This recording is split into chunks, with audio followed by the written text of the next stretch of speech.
గ్రంథము 4వ అధ్యాయము 1వ వచనం. ఏహూదు మరణమైన తరువాత ఇశ్రాయేలీలు ఇంకను యెహోవా దృష్టికి దోషులైరి గనుక యెహోవా హాసోరులో ఏలు కానాను రాజైన యాబీను చేతికి వారిని అప్పగించాను. అతని సేనాధిపతి అన్యుల హొరేషేతులో నివసించిన సిసేరా. అతనికి 900 ఇనుప రథములుండెను. అతడు 20 సంవత్సరములు ఇశ్రాయేలీలను కఠినమైన బాధ పెట్టగా ఇశ్రాయేలీలు యెహోవాకు మొర్రపెట్టిరి. తర్వాత వచ్చిన 23. ఆ దినమున దేవుడు ఇశ్రాయేలీలు ఎదుట కనాను రాజైన యాబీనును అణిచెను. తరువాత వారు కనాను రాజైన యాబీనును సంహరించు వరకు ఇశ్రాయేలీయుల చెయ్యి కనాను రాజైన యాబీనుకు విరోధంగా అంతకంతకు హెచ్చుచూ వచ్చాను. ఎలా ఉందో చూడండి ఈ మాట. నాకు తెలియదు ఏంటో, మరి ధ్యానం మరి ప్రభువు నడిపించాలే తెలియాలి. ఇక్కడ ఏమని రాయబడిందంటే దేవుని ప్రజలు ఇశ్రాయేలీలు అంట ఒక న్యాయాధిపతి చనిపోయిన తర్వాత అంట ఇశ్రాయేలీలు ఇంకనూ యెహోవా దృష్టికి దోషులైపోతే దేవాది దేవుడు వాళ్ళని యాబీను అనబడే కనాను రాజు చేతికి అప్పగించేస్తే ఆ కనాను రాజు యొక్క సైన్యాధిపతి పేరు సిసేరా. అతడు ఇశ్రాయేలీల్ని 30 దెప్పలు పెట్టి 3 చెరువులు నీళ్లు తాగిస్తే వాళ్ళు యెహోవా వైపుకు తిరిగి యెహోవాను ఆశ్రయించి యెహోవాకు మొర్ర పెడితే 23 జరిగిన సంఘటన ఏంటంటే ఇశ్రాయేలీయుల ఎదుట కానాను రాజు అయినటువంటి యాబీనును అణిచాడంట. తర్వాత వారు కనాను రాజైన యాబీనును సంహరించు వరకు ఇశ్రాయేలీల చెయ్యి కనాను రాజు అయినటువంటి యాబీనుకు విరోధంగా అంతకంతకు హెచ్చుచూ వచ్చాను. ఇప్పుడు జాగ్రత్తగా అధ్యయనం చేస్తే ఇశ్రాయేలీలు దేవుని పిల్లలు. ఇశ్రాయేలీలు ఎవరు? దేవుని ప్రజలు, దేవుని పిల్లలు. ఈ దేవుని పిల్లలు దేవుని దృష్టికి విరోధులు అయిపోయారు, పాపులైపోయారు, దోషులైపోయారు, అపరాధులైపోయారు, అవిధేయులైపోయారు, అంధులైపోయారు. టోటల్గా తమ దేవుణ్ణి పక్కన పెట్టారు, తమ దేవుడు పరిధిని పక్కన పెట్టారు. అప్పుడు దేవునికి ఏమొచ్చింది? కోపం వచ్చింది. ఎప్పుడైతే దేవుని కోపం వచ్చిందో ఆయనే శత్రురాజుకి అప్పగించేశాడు. ఆ శత్రురాజు పేరు యాబీను. అతనికంటే ఎక్కువగా ఇశ్రాయేలీల్ని అణిచినవాడు, నాశనం చేసినవాడు ఆ రాజు యొక్క సైన్యాధిపతి అనబడేటువంటి సిసేరా. అర్థమైందా? ఈ సిసేరా ఆ తర్వాత వీళ్ళ ధాటికి తట్టుకోలేక ఇశ్రాయేలీలు దేవుడు పక్షంగా తిరిగారు. ఎప్పుడైతే ఇశ్రాయేలీలు దేవుడు పక్షంగా తిరిగారో, పశ్చాత్తాపడ్డారో, మొర్ర పెట్టారో, దేవుడు ఇప్పుడు ఎవరి పక్షంగా తిరిగారు? ఇశ్రాయేలీలు ప్రజంగా పక్షంగా తిరిగారు. ఇప్పుడు ఎవరిని అనుస్తున్నారు? యాబీనుకు అప్పగించింది ఆయనే, ఇప్పుడు యాబీనుని అడుస్తున్నది ఆయనే. ఎలా ఉంటుంది చూస్తే? ఈ పద్ధతి, వైఖరి చూస్తే ఎలా ఉంటుందంట బయట వాళ్ళకి. కానీ దేవుని యొక్క నైజం, ఆయనకు అనుకూలంగా ఉంటే ఆయన అనుకూలంగా ఉంటాడు, ఆయనకు ప్రతికూలం అయిపోతే ఆయన ప్రతికూలం అయిపోయి శత్రువుకు అప్పచెప్తాడు. ఆ శత్రువు మన మీద ఆటలాడుతూ ఉన్నప్పుడు మనం దేవుడి మీద తిరిగేస్తే మన శత్రువుకి ఆయనే శత్రువు అయిపోతాడు. ఇదేంటంటే ఇంత సైకో అంటారు తెలియలేని వాళ్ళు. ఇది సైకోయిజం కాదు, దేవుని యొక్క లా. భూమి ఆకాశములను కలుగు చేసిన వాని యొక్క లా తమ బిడ్డల పక్షంగా. హల్లెలూయా. ఇప్పుడు నీ పిల్లలు ఉన్నారు, నీ పిల్లలు నిన్ను విడిచి వెళ్ళిపోయారు. ఆ తర్వాత మరలా నీ పిల్లలు నీ కాళ్ళు వేళ్ళబడి నీ వద్దకు వచ్చారు. నువ్వు నీ పిల్లల్ని కాదంటావా, చేర్చుకుంటావా? మరి నీ స్వభావం ఎలా ఉంటే, న్యాయాధిపతి అయినటువంటి దేవుని స్వభావం ఎలా ఉండాలి? ఆయన పిల్లల పక్షంగా ఆయన ఎలా ఉండాలి? ఆయన పిల్లల పక్షంగా ఆయన అలాగున్నప్పుడు మనం ఏంటి చెప్పేది? కొంతమంది అంటున్నారు కదా సైకోని, ఆల్రెడీ చెప్పేది. మన దేవుని నైజాన్ని బట్టి మనం అర్థం చేసుకుంటే మనం బాగుపడతాం. హల్లెలూయా. తలలు వంచండి, ఒక చిన్న ప్రార్థన చేసుకుని. పరిశుద్ధుడా, మమ్మును బట్టి వందనాలు. మీరు ఏం మాట్లాడతారో నాకు తెలియదు నాయన, ఎలా మాట్లాడతావో కూడా నాకు తెలియదు తండ్రి. ఈ సమయంలో అయితే నీవు నాకు ఈ వాక్యాన్ని చూపించావు నాయన. నేను వచ్చి నిలిచి ఉన్నాను. నీ ఆత్మ తప్ప నాలో మరి ఏది పని చేయకుండాను గాక. నా సొంత మాట కానీ, నా సొంత ఆలోచన కానీ, నా సొంత ఉద్దేశాలు కానీ, నా సొంత ఉపమానాలు కానీ, నా సొంత మాటలు కానీ నేను ప్రదర్శించకుందునుగాక. ఈ సమయంలో మాతో మీరు మాట్లాడండి, మేము వింటాం, నేర్చుకుంటాం నాయన. మీ పాదాల దగ్గరకు వస్తాం. సైతాను క్రియలన్నీ యేసు నామములో లయపరిచి శపించి బంధించమని యేసు అతి పరిశుద్ధ నామమును అడిగి వేడుకుని పొందుకొని నాం పరమ తండ్రి, ఆమేన్. హల్లెలూయా. ఇప్పుడు చూడండి, ఇశ్రాయేలీలు దేవుని దృష్టికి బహుదోషులైపోయారు. దోషులైపోతే దేవునికి కోపం వచ్చింది. కోపం వచ్చినప్పుడు ఆ కోప ఫలితం ఏంటంటే, దేవుడే ఒక అన్యరాజు చేతికి వాళ్ళని అప్పగించేస్తే, వాళ్ళ దగ్గర ఉన్నటువంటి శిష్యానా అనబడినటువంటి ఒక వ్యక్తి వీళ్ళ అంతు చూస్తున్నాడు. ఎప్పుడైతే వీళ్ళ మీద కష్టం వచ్చిందో, ఎప్పుడైతే వీళ్ళ మీద కన్నీరు వచ్చిందో, బాధ వచ్చిందో, వేదన వచ్చిందో, దుఃఖం వచ్చిందో, చింతన వచ్చిందో, ఆవేదన వచ్చిందో, ఆక్రందన వచ్చిందో, అప్పుడు దేవుని వైపుకి తిరిగారు. దేవుని వైపుకి తిరిగారు. అంటే దీన్ని బట్టి అర్థం చేసుకోవాల్సింది ఏంటంటే, క్రైస్తవులుగా మన యొక్క జీవితాల్లో ఒక కోణంలో మన మీదకి శత్రువుగా శరీర బలహీనతలు రావచ్చు, మానసికమైన ఒత్తిళ్ళు రుగ్మతలు రావచ్చు, కష్టాలు రావచ్చు, నష్టాలు రావచ్చు, ఇరుకులు రావచ్చు, ఇబ్బందులు రావచ్చు, వ్యాధులు రావచ్చు, బాధలు రావచ్చు, నిందలు రావచ్చు, శోధనంతా మన మీదకి వచ్చేయచ్చు.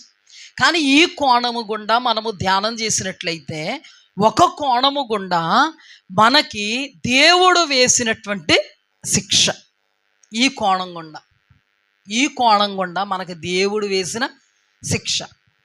చాలామంది మేము యోసేపును యోబును అని ఫీల్ అవుతూ ఉంటారు. అది ఫీలింగ్ మాత్రమే. ప్రభువు ఏం మాట్లాడతారు చూద్దాం, నాకు తెలియదు కదా. కొన్ని సందర్భాల్లో కొన్ని తలంపులు పెట్టి కూర్చోబెడతారు ఇక్కడ. ఆ తలంపులకి కొన్ని తలంపులు జోడిస్తారు. ఈరోజు ఏంటంటే ఏ తలంపు ఇవ్వలేదు, కూర్చోబెట్టేసారు ఇక్కడ. అదిగా అమ్మాయిని అడిగే నాకు చూసుకోవడానికి నేను అదే దాని దగ్గరికి వెళుతున్నాను. జాగ్రత్తగా ప్రభువు మాటని మనం ఆలకిద్దాం. ఈ కోణంలో ఇశ్రాయేలీలు ఎలాంటి వాళ్ళు అంటే, అంతవరకు మేలులు పొందుకుని మరలా దేవుడిని మర్చిపోయి మరలా దేవుడిని మర్చిపోయి మరలా దోషులు, పాపులు, అపరాధులు అయిపోతే దేవుడు ఈ శ్రమకి అప్పగించేశాడు. ఆ శ్రమ ఏ రూపంలోనన్నా ఉంటుంది. ఏమండి, ఆ శ్రమ ఏ రూపంలోనూ ఉంటుంది. అది ఆర్థిక పరమైన బందీ, మానసికమైన ఒత్తిడి, గుండెలను పిండేసేటువంటి మానసికమైన ఒత్తిడిగా ఉండొచ్చు, లేకపోతే అప్పుల సమస్యలు కావచ్చు, ఇరుకులు కావచ్చు, ఇబ్బందులు కావచ్చు, వ్యాధి కావచ్చు, బాధ కావచ్చు. ఇలా చెప్పుకుంటూ పోతే దేవుడు కోప ఫలితంగా వ్యాధులతో మొత్తినోళ్ళు ఉన్నారు. యేసుప్రభు వారు దేవుడు వ్యాధులతో మొత్తలేదా? ఎవరిని? తన ప్రజలను మొత్తారు, ఫిలిస్తీన్లు మొత్తారు, అలాగే ఐగుప్తు ప్రజలను మొత్తారు. తన ప్రజలను మొత్తలేదా? ఆసారాజుకి పుండు పట్టిందంటే ఎక్కడ? కాల్లో, అరికాల్లో ఏం పుట్టింది? పుండు. ఉత్తిరి వచ్చేసింది మాకు అనుకోకూడదు. చాలామంది పర్ఫెక్ట్ కాదండి, ఏదో విషయంలో తూలిపోతూ ఉంటారండి, ఏదో విషయంలో తొట్టిల్లిపోతూ ఉంటారండి. ఒక విషయంలో చెప్పాలంటే దావీదు అంతటోడే ఒక్క దుష్కార్యంలో పడిపోయి ఒక 5-6 పాపాలకి దాసుడైపోయాడు. అలాంటప్పుడు మన మీద మనకు ఓవర్ కాన్ఫిడెంట్ ఎప్పుడు కూడా ఉండకూడదు. శుక్రవారం దినాన కూడా ఓవర్ కాన్ఫిడెంట్గా ఉన్న నలుగురిని దేవుడు బయటెట్టేశాడు. ఈ రోజున మనం కూడా ఓవర్ కాన్ఫిడెంట్లో ఉండి మనకి ఏది వచ్చినా కూడా దేవా స్తుతి కలుగుగాక, మంచిదే, స్తుతించడం మంచిదే, కానీ యోబులా ఫీల్ అయిపోయి స్తుతించడం మాత్రం మంచిది కాదు. యోబులా ఫీల్ అయిపోతారు కొంతమంది. కావాలని నడినెత్తి మీదకి నిప్పుల కుంపట తెచ్చుకుని ఆ నిప్పుల కుంపట్లో ఉంటూ సైతానిగడు ఇట్టేశాడు నెత్తి మీద ఇంత కుంపటి, దేవా నీకు స్తుతి కలుగుగా కంటే అయోమయంగా ఫీల్ అయిపోతాడు. ఎవరా? దేవుడు ఫీల్ అయిపోతాడు, సైతానిగడు ఫీల్ అయిపోతాడు.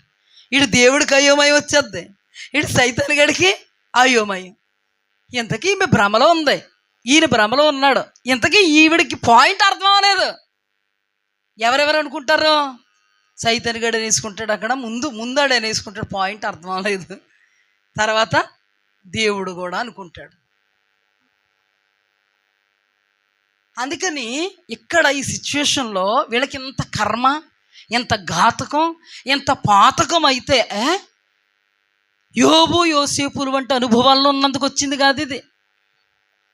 కళ్ళు నడినెత్తికెక్కి వచ్చిన పరిస్థితి. దేవుడు యాబీను అనబడేటువంటి రాజు చేతికి అప్పగించేస్తే అతని దగ్గర ఉన్నాడండి గట్టోడు సిసేరా అనబడేటువంటి సైన్యాధిపతి. ఇతనే యుద్ధాలు చేసేవాడు. ఇతను మామూలుడు కాదంట. ఎన్ని 100 రథాలు ఉన్నాయి చూడండి. ఇక్కడ చదువుతున్నాను. హస్సోరులో ఏలు కనాను రాజు అనే యాబీను చేతికి వాళ్ళని అప్పగించిన అతని సేనాధిపతి అన్యుల హరోస్ చేతిలో నివసించిన సిసేరా. అతనికి 900 ఇనుప రథములుండెను. అతడు 20 సంవత్సరములు ఇశ్రాయేలీయులను కఠినమైన బాధ పెట్టగా ఇశ్రాయేలీయులు యెహోవాకు మొర్రపెట్టిరి. దేవునికి మొర్ర పెట్టడానికి 20 సంవత్సరాలు పట్టింది వాళ్ళకి. బాధలు వచ్చినప్పుడు ఏం చేసి ఉంటారో కొంతమంది ఏమనుకుంటారంటే ఈ బాధ ఈ వేదన ఇందాక నుంచి చెప్తాను కదా, ఎవరో యోసేపు యోబులు అనుకుని మొర్ర రాలేదప్పుడు. దేవునికి స్తుతి కలుగుగా, దేవునికి స్తోత్రం కలుగునగాక. మమ్మల్ని ఇప్పుడు 2 అంతలుగా ఆశీర్వదిస్తాడు దేవుడు. 2 అంతల దీవెన అదిగదిగో ఎక్కడి నుంచి? పరలోకం నుండి దిగి వస్తుంది అనుకుంటున్నారు. అప్పటి వరకు ఇంకా మామూలుగా ఉండలేదేమో బాధ, తాట తీసేస్తున్నాడు. ఎవరో సిసేరా ఎవరు అప్పగిస్తే? తమ దేవుడు అప్పగిస్తే. ఇప్పుడు దేవుడు విరోధ అయిపోయి అప్పగిస్తే దేవుడు కనికరిస్తారా? ఇప్పుడు కనికరిస్తారు. నిర్ణయ కాలం పూర్తయ్యాక వీళ్ళు బుద్ధి తెచ్చుకుని ఆయన వైపుకి తిరిగి మొర్ర పెడితే అప్పుడు అప్పటి వరకు కూడా వీళ్ళకి దేవుడు కనికరం దక్కలేదు. కావాలని నిప్పుల కొంపటి నెత్తి మీదకి తెచ్చుకుంటే ఆ నిప్పుల కొంపటి నెత్తిని బోడి చేసేస్తుంది సిసేరా రూపంలో. ఎవరు తెచ్చుకుని పెట్టుకున్నారు? ఇశ్రాయేలీలేనా? ఎందుకు తెచ్చుకున్నారు మరి? నిప్పుల కొంపటి నెత్తి మీద పెట్టుకుంటే బోడవదా? ఆ మాత్రం తెలదా? ఐరన్ బాక్సు బట్టల మీద పెట్టుకున్నాను అనుకో, సపోజ్ ఏమవుతాయి బట్టలు? కాలుతాయా? నేను నెత్తి మీద పెట్టుకుంటే హెయిర్ అంత మొత్తం. ఎవరైనా కోడిని ఎవరైనా కాలుతున్నారు అనుకుంటారు, అంత వాసన వస్తుంది. బేసిక్ అభిజ్ఞగోలు పెట్టి అగ్నిగుండంలో పడిపోతే అగ్నివాసన కూడా అంటకుండా మనం అగ్నివాసన కూడా అంటలేదు ఎవరికి వాళ్ళకి. భక్తులు అంటే వాళ్ళు భక్తులు. మనం అగ్నివాసన కాదు కదా, ఇస్త్రీ పెట్టి పెడితే మాత్రం ఏమవుద్ది? వింటున్న వాళ్ళందరికీ మొత్తం అందరికీ వాక్యం, ప్రభు మాట్లాడుతున్న వాక్యం ఏమవుద్ది? మరి వీళ్ళకి తెలియలేదా ముందు? మా దేవుడికి అనుకూలంగా ఉంటే అనుకూలుడుగా ఉంటాడు. కీర్తనల గ్రంథంలో రాయబడి ఉంది, కుమారుడు ముద్దు పెట్టుకునుడి, లేని ఎడల ఆయన కోపించును, ఆయన కోపము త్వరగా రగులుకొనును. అప్పుడు మీరు త్రోవ తప్పి తిరుగుతారు. త్రోవ తప్పి తిరిగితే బోడైపోవడం ఖాయం ముందు. అప్పుడు మామూలుగా బాధ పెడతలేదంట శిష్యరా. వీళ్ళ బాధ ఒకరోజు బాధ 2 రోజుల బాధ అనుభవించలేదు వాళ్ళు. శిష్యరాను వెంటనే చూసుకోలేదు దేవుడు. శిష్యరాను వెంటనే చూసుకోలేదు. అలాగని రాజు యాబీనును వెంటనే చూసుకోలేదు. ఆకాశమందు ఆసీనుడైన వాడు అబ్జర్వేషన్ చేస్తున్నారు అన్నమాట. అప్పగించేశాక వెంటనే ఇలాగ అప్పగించేసి ఇలా లాగేస్తాడు అనుకుంటున్నారా? అమ్మా, తగిన శిక్ష అనుభవించే వరకు కూడా దేవుళ్ళు ఆగడం. చాలామందికి తెలియక ఇది శిక్ష అనుకోరు, ఇది రక్ష అనుకుంటారు. ఏ రక్ష? 2 ఆశీర్వాదంలో నిలబెట్టే రక్ష, కోట ఇది మాకు. 20 సంవత్సరాలుగా కూర్చొనివ్వట్లేదు, నిలబడినివ్వట్లేదు, పడుకోనివ్వట్లేదు, తిన్నివ్వట్లేదు, త్రాగనివ్వట్లేదు. నీరైపోతుందండి తిన్నదంతా. 20 సంవత్సరాలుగా కంటి మీద కునుకు లేనటువంటి అలజడి సముద్రపు కెరటాలకు కొట్టబడి నెట్టబడేటువంటి అనుభవాల్లో ఉన్నారు వీళ్ళు. వాళ్ళని అడిగితే ఏం చెప్తారు తెలుసా? వాళ్ళ దగ్గర నేను మైకెట్టుకెళ్ళి, ఎక్స్క్యూజ్ మీ, ఇంటర్వ్యూ చేయడానికి వచ్చాం మిమ్మల్ని, మీరు ఏమనుకుంటున్నారండి అని అన్నామనుకో, అంటాడు మా దేవుడు సర్వశక్తిమంతుడు, మా దేవుడు వీళ్ళ చేతుల్లోంచి మమ్మల్ని విడిపించ సమర్థుడు అనుకుంటున్నాం. చాలా రోషంగా చెప్తాడు. ఇంకొకటి దగ్గరికి వెళ్ళి మీరేమనుకుంటారు? మట్టి కరిపించేస్తాడు మా దేవుడు అనుకుంటున్నాం. ఇంకొకటి దగ్గరికి వెళ్ళి మీ పరిస్థితి ఎందుకు వచ్చింది ఇలాగా అని అడిగామంటే మమ్మల్ని 2 అంతలుగా ఆశీర్వదించడానికి వచ్చింది. ఇంకొకరి దగ్గరికి వెళ్ళి ఏంటండి మీ దేవుడు అంత గొప్పోడు అంటున్నారు ఏంటంటే, జస్ట్ అలా చూస్తూ ఉంటాడు అంతే. మా దేవుడు వెంటనే మమ్మల్ని జ్ఞాపకం చేసుకుంటాడు. నేనంటాను, అసలు నువ్వు ఏమన్నా చేసావా దేవుడికి విరోధంగా అంటే, నేనా? అబ్బే, విరోధంగా ఏం చేశాను? పొద్దున మోకాళ్ళు, మధ్యాహ్నం మోకాళ్ళు, సాయంత్రం మోకాళ్ళు, ఆరాధన, అర్పణ, ఆదివారం మాన్నం, బుధవారం మాన్నం, ఆదివారం నుంచి మళ్ళీ ఆదివారం వచ్చే వరకు ఎన్ని ప్రార్థనలు, అన్ని ప్రార్థనలు మాన్నం. ఏం చేసి ఉంటాను నేను దేవుడి నిమిత్తం? చేస్తే మేలే చేస్తాను కానీ ఆయన దృష్టికి ఎప్పుడు కీడు చేయను. అవునా? ఆజ్ఞలు గైకుంటున్నావా? కట్టడలు గైకుంటున్నావా? విధులు గైకుంటున్నావా? ధర్మం అంతటినీ గైకుంటున్నావా? ఆయన దృష్టికి మేలైనది చేస్తున్నావా? ఏమంటాడు? ఎస్ చేస్తున్నాను. భ్రమ. ఒకడు వచ్చేసేటండి పరిగెత్తుకుని యేసుప్రభు దగ్గరికి, యేసుక్రీస్తు ప్రభు. ఎవరని ఇలా చూశారు? యేసుక్రీస్తు ప్రభు, పరలోక రాజ్యంలో ప్రవేశించాలంటే నేను ఏ మంచి కార్యం చేయాలి? మంచి కార్యము కొరకు నన్నెందుకు అడుగుతాను? ఆయన ఆజ్ఞలన్నీ గైకో, అన్నీ ఆల్రెడీ గైకుంటున్నాను, వెళ్ళిపోతానా? వెళ్ళిపోతా అనలేదు. నీ ఆస్తి నమ్మి బేదలకిమ్మో, పరలోక రాజ్యములో నీ ఫలం అధికమవును. పరలోకం వెళ్ళడమే కాదు, పరలోకంలో ధనాన్ని కూర్చుకుంటాం. ఇప్పుడే వస్తాను యేసుప్రభు, మరలా ఎప్పుడైనా కలిస్తే అప్పుడు చూద్దాం అని ఏం చేశాడు అంటే ఓవర్ కాన్ఫిడెంట్తో వచ్చాడు. నాకు పరలోకం గ్యారంటీ, నేను ఎందుకు ఆజ్ఞలన్నీ గైకుంటున్నాను, వ్యక్తిగతమైన ఆజ్ఞ గైకొనలేదనేటువంటి లోటు అతనికి తెలియలేదు. ఒకవేళ తెలియజెప్పినా తెలుసుకోలేదు. నువ్వు పరలోకములో ఉన్నతమైన స్థానాన్ని అనుభవిస్తావు. నీవు ఏ ఉద్దేశంతో వచ్చావో ఆ ఉద్దేశాన్ని నేను ఫుల్ఫిల్ చేయడానికి ఎలా చేయమంటున్నానంటే ఆమడ దూరం పారిపోయాడు. ఆమడ దూరం పారిపోయాడు. ఉన్నాడా? ఈ రోజుల్లో కూడా దేవుడంటే అలాగని ఎంతోమంది ఎన్నో రీతులుగా దేవుడంటే నేను ఇలా ఉండాలి, నేను అలా ఉండాలి, పరలోకములో నేను ఇలాగైపోవాలి, అలాగైపోవాలని అనుకుంటున్నాం. కానీ ఇతనులాగా గ్రహింపలేదు. గ్రహింపు తేవాలని దైవవాక్యములో నుండి దేవుడు మాట్లాడుతున్నా ఆమడ దూరం పారిపోతున్నా. వాక్యానికి, ఆ తలంపులకు ఆమడ దూరం పారిపోతున్నాం. ఈ రోజున అక్కడ ఉన్నటువంటి ప్రజల్ని ఇంటర్వ్యూ చేస్తే వాళ్ళ బలహీనతల గురించి వారు మాట్లాడతారా?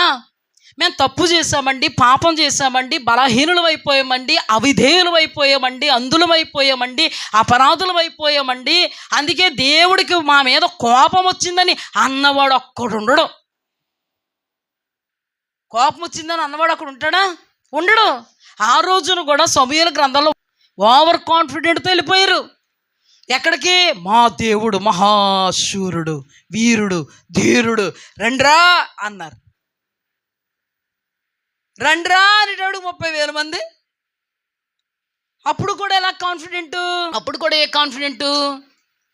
Over confident.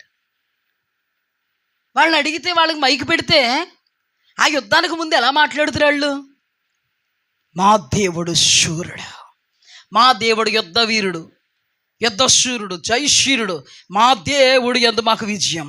అలనాడు దావీదుకు, అంటే మనం మాట్లాడాల్సి వస్తే దావీదుకు విజయం ఇచ్చిన దేవుడు తప్పకుండా విజయం ఇస్తాడు అని మాట్లాడితే, నాలాంటి దాన్ని వెళ్ళి నిజంగా ఇస్తాడంటావా నీకు అన్నానంటే అస్సలు డౌట్ పడరు. ఇస్తాడు మహాదేవుడు. అసలు మీ దేవుడు మీతో వస్తాడంటావా? ఆ యోగ్యత అర్హత నీకుందా అని అడిగితే అప్పుడు ఆలోచించుకున్నవాడు ధన్యుడవుతాడు. నిజమే, మన దేవుడు యుద్ధ వీరుడు, శూరుడు, జయశీరుడు, జీవించేవాడు. యెహోవా రాఫా, యెహోవా ఈరే, యెహోవా నిషి, యెహోవా షమ్మా, యెహోవా షాలోమ్, యెహోవా ఎస్తరడా, యెహోవా ఎలోహి, యెహోవా ఎలోగ, యెహోవా మెకాదిస్, యెహోవా ఇకదేషు, యెహోవా సిదికేను, సబయోతు, రెబెకా. అయితే ఆయనను నువ్వు అనుభవించడానికి నీవు సామర్థ్యం కలిగిన దానివా, సామర్థ్యం కలిగిన వాడివా? యోగ్యత ఉందా, అర్హత ఉందంటే ఒక్కడు కూడా తమ్మును తాము ఆలోచించుకోడు. ఆలోచించుకున్నవాడు దౌర్భాగ్యుడు కాడు, ధన్యుడవుతాడు. హల్లెలూయా. నిజంగా మనం ఓవర్ కాన్ఫిడెంట్ అంతా మన దేవుడిని చూచుకునే. నిజమే, ఆ దేవుడు చూచుకునే. అయితే ఆ దేవుడు నీకు విరోధంగా ఉన్నాడు, అనుకూలుడుగా ఉన్నాడా అంటే నువ్వు నీ దేవుడికి అనుకూలంగా ఉంటే ఆయన నీకు అనుకూలుడు, లేకపోతే విరోధి. కానీ నువ్వు చెప్పుకోవాల్సి వచ్చినప్పుడు ఏం చెప్తా? ముక్కులు ఎగరేసేసి మరి, కళ్ళు తుడిసేసుకుని మరి, కళ్ళల్లోంచి కన్నీళ్ళు ఎలా కారిపోతూ దేవుడున్నాడు. ఎవరేసి డైలాగ్ ఇదే. ఇది ఇంకా ఎవరైనా, నేనైనా, నువ్వైనా, దేవుడు నిజంగా మనం అవిధేయులం అయిపోతే, మనల్ని దేవుడు శత్రువుకి అప్పచెప్తే, శ్రమకు అప్పచెప్తే, ఆ శ్రమలో కొట్టుమిట్లాడుతూ మనం చేసేది దేవుడికే ప్రార్థన. కానీ ఒకటే, నన్ను క్షమించు ప్రభువా, నేను తప్పు చేసినందుకేమో శిక్ష అని మాత్రం అనుకో. ఎప్పుడు అనుకుంటామంటే ఎంతగా ప్రార్థన చేసిన శిక్ష తప్పదు, కష్టాల కడలు వదిలిపోదు, ఇంకా ఎక్కువైపోతూ ఉంటుంది. అప్పుడు వస్తుంది అన్నమాట మనకి ఏంటి? జ్ఞానోదయం. అంటే ఇంతవరకు ఒక వేలో వెళ్ళాను, అయినా కానీ మనకు తిప్పలు పోవట్లేదు అంటే ఇప్పుడు మొత్తానికి ఈ కోణము గుండా చూస్తే నా తప్పిదములు, నా పొరపాట్లు, నా విధేయతలు, నా సమర్థత, నా అంధత్వపు దశ, నా స్థితిగతులు దేవునికి విరోధంగా ఉన్నందుకు గానా ఈ స్థితి నాకు దాపురించిందా అనే కోణంలోకి వెళ్తే సరైనటువంటి సమాధానం దొరుకుద్ది. హల్లెలూయా. ఆ కోణంలోనికి అలనాడు సమూయేలు తీసుకెళ్ళాడు వాళ్ళని. ఈనాడు దేవుడు మనల్ని ఆ కోణంలోనికి తీసుకువెళితే మనము ధన్యులమవుతాం. దేవుడు మనల్ని ఆ కోణంలోకి తీసుకెళుతున్నప్పుడు మనం అంగీకరిస్తే మనం ధన్యులమవుతాం. ఆ రోజు కూడా సమూయేలు గ్రంథంలో, సమూయేలు సందర్భంలో ఇశ్రాయేలీలందరూ ఓవర్ కాన్ఫిడెంట్గా, కానీ వాళ్ళకి అపజయం ఎందుకు వచ్చిందంటే ఈ దినాన, ఈ సందర్భంలో ధ్యానం చేస్తున్నటువంటి ఈ మాటలో వీళ్ళకి ఎందుకు అపజయం వచ్చిందో, వీళ్ళ మీద శత్రువులు ఎందుకు ఏలుతున్నారో, వీళ్ళని శత్రువులు ఎందుకు కాళ్ళ కింద నలుపుతున్నారో, అక్కడ కూడా సేమ్ అదే సిచ్యువేషన్. ఏంటంటే వారి యొక్క అవిధేయత. అవిధేయతను బట్టే దేవుడు వారికి విరోధైపోతే విరోధుల పండ్లకు వేటగా అప్పగించేశాడు. ఈ సందర్భంలో కూడా సిసెరాకు వేటగా, యాబీనుకు వేటగా వాళ్ళని అప్పగించేశారు.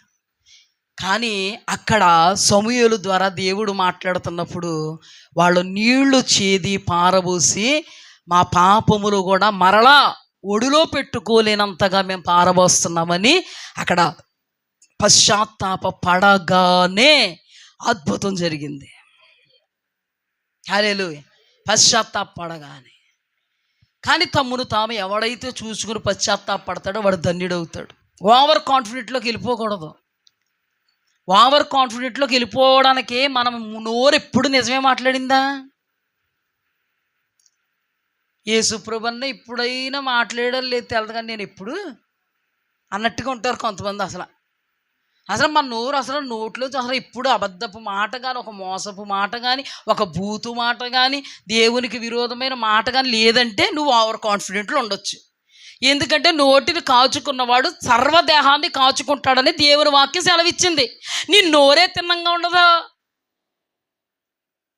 మన నోరు తిన్నంగా ఉంటే మన సర్వదేహము తిన్నంగా ఉంటుంది. మనకి ఏదైనా వచ్చిందంటే, శ్రమ వచ్చిందంటే, కీడు వచ్చిందంటే, బాధ వచ్చిందంటే, కన్నీరు వచ్చిందంటే, కష్టం వచ్చిందంటే బుడబుడ దుఃఖాలు కార్చేసి దేవుడు చూస్తున్నాడు. నువ్వు పశ్చాత్తాపడి వరకు చూడ్డాయన. కొంతమంది అలా అంటారు, కొంతమంది అలా ఉంటారు. దేవుడు చూడ్డా. ఎప్పుడు చూస్తాడు తెలుసా?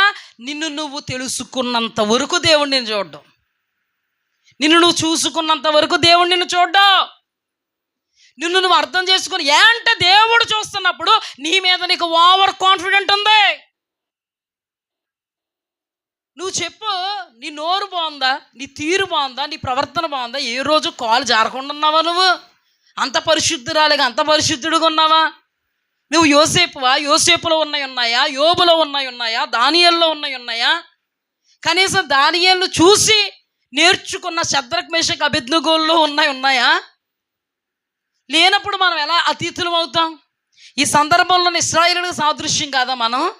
సమూయేలు గ్రంథంలో సమూయేలు హితబోధ చేశాడే, వాళ్ళకి సాదృశ్యంగా లేమా మనం? ఖచ్చితంగా ఎవ్వరూ కూడా తమను మీద తాము ఓవర్ కాన్ఫిడెంట్లో ఉండకూడదు. ఇతరులు బ్లేమ్ చేస్తాం కానీ మనల్ని మనం ఎప్పుడూ బ్లేమ్ చేసుకోం. కానీ దేవుని వాక్యం ఎవరిని వారు చూచుకోవాలని చెప్తుంది. హల్లెలూయా. పక్కోడిగా చూసేది, ఎదుటోడిగా చూసేది, వెనకోడిగా చూసేది, ముందున్నోడిగా చూసేది, నిన్ను నువ్వు చూచుకో.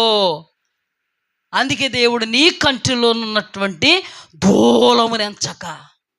ఎదుటోడు నలుసును చూస్తాడో, ఎవడైతే ఎదుటోడు చూశాడో దేవుడు వాక్యాన్ని బట్టి చెప్తున్నాను, వాడి కంట్లో దూలం ఉంటుంది. వాక్యాన్ని బట్టి వాడి కంటిలో దూలం పెట్టుకున్న వాడు నైజం ఏంటంటే ఎదుటోడు కంటిలో ఉన్న చిన్న నలుసును చూస్తాడు.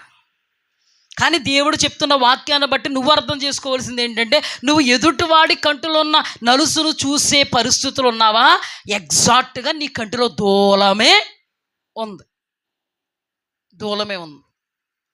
అందుకని ప్రభువు ఏం చేశారు? వీళ్ళని ఈ సందర్భంలో యాబీను చేతికి అప్పగిస్తే సీసెరా నలుపుతున్నాడండి. నల్లును నలుపునట్టు నలుపుతాడు. ఖచ్చితంగా మన కన్నీళ్ళు, కష్టాలు, బాధలు, ఇరుకులు, ఇబ్బందులు, నిందలు, శోధనలు, అవమానాలు, అపహాస్యాలు, అవహేళనలు ఒక కోణములో మనము దేవునికి అవిధేయులవుట వలన దేవుడు మన మీద చూపిన కోపానికి ఫలితం. అక్కడ కూడా సమూయేలు గ్రంథంలో ఇశ్రాయేలీలందరూ కూడా చెడిపోయి ఉన్నారు. చెడిపోవడం అంటే ఏమండి, మేము అంతలాగా చెడిపోవడం అంటే చెడు అనే పదం రాగానే ఏదో కాదు. దేవునికి అవిధేయులుగా ఉండడమే చెడిపోవడం. వాక్యాన్ని గ్రహించుకోకపోవడమే, వాక్యానుసారంగా నడవకపోవడమే. కాకరకాయ అన్నవాడు కేకరగా అన్నాడంటే గట్టిగా తగులుతుంది. ఈ రోజున మనం ఉపదేశంలో ఉన్నాం. ఉపదేశంలో ఉన్నప్పుడు ఉపదేశానికి తగ్గట్టుగా నడకపోతే ముందు నిన్ను బాదుతాడు దేవుడు. మీ ఆయన్ని బాధడు, పిల్లల్ని బాధడు, మన ఆయనకి రక్షణ లేదేమో బాధడు. ఒకవేళ రక్షింపబడిన దేవుడి దగ్గర రావట్లేదేమో పెద్ద బాధుడు ఉండదు. దేవుడి దగ్గరకు వచ్చి దేవుడా అంటూ వాక్యం క్షుణ్ణంగా అర్థం చేసుకుంటూ దేవుని సన్నిధిలో సహవాసములో వాక్యములో ఉంటూ కన్నీటితో అందరి నిమిత్తం విజ్ఞాపన చేసే అనుభవంలో ఉన్న నీవే కుక్కతోక వంకరగా బ్రతికావంటే తన్నులన్నీ ఎవరు తగులుతాయి? దావీదు ఉన్నాడు, బెత్షెబా ఉంది. ఎవరెవరున్నారండి? దావీదు ఆత్మీయత చాలా ఆకాశాన్ని అంటేటువంటి ఆత్మీయత. బెత్షెబా దేవుని కుమార్తె కదా, అవునా? దావీదు యొక్క ఆత్మీయతతో పోల్చుకుంటే బెత్షెబా ఆత్మీయత ఎంత, దావీదు ఆత్మీయత అంత, అవునా? ఇప్పుడు పాపం ఒకలే చేస్తారా, ఇద్దరు చేస్తారా?